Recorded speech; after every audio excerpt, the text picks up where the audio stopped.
Au niveau de l'éducation de base, nous avons consolidé la gratuité de l'enseignement primaire et amélioré de façon tangible les conditions de celles et ceux qui l'apportent au quotidien, les enseignants. Ainsi, le gouvernement a accordé un supplément de 100 000 francs congolais sur le salaire de chaque enseignant. Payer des différentes primes spécifiques, dont la prime de gratuité pour les enseignants du primaire, la prime des agents et cadres des services centraux de l'éducation nationale et la prime spéciale des inspecteurs. Nous avons engagé un vaste toilettage du fichier de paye pour régulariser la situation des enseignants non payés.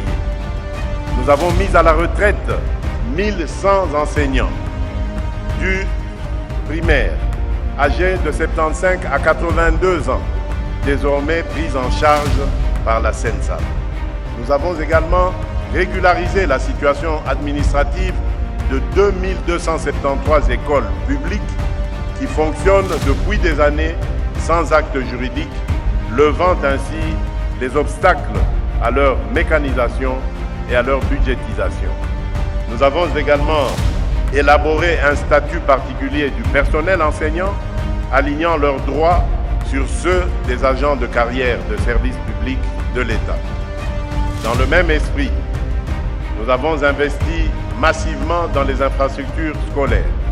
1384 écoles ont été construites à travers le pays, dotées de 254 676 bancs et pupitres.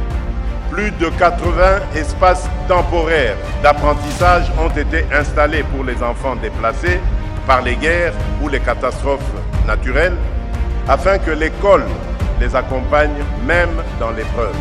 Aussi, une stratégie nationale d'alimentation scolaire a été adoptée pour lutter contre la faim à l'école et améliorer la rétention des élèves.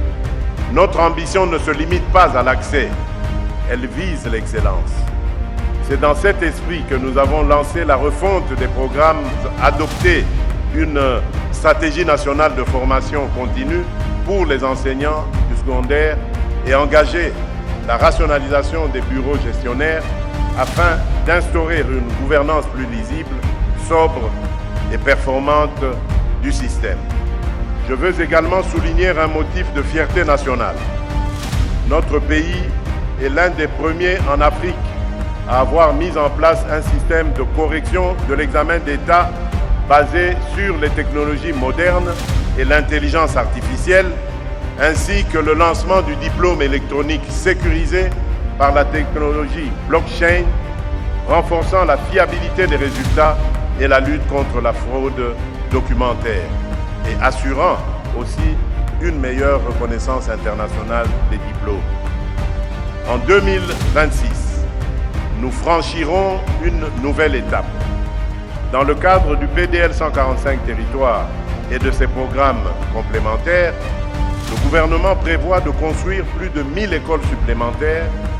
Il mettra en service 4 grands instituts de formation au métier de l'enseignant et numérisera les services éducatifs et la chaîne de paye au moyen d'une carte biométrique multifonctionnaire.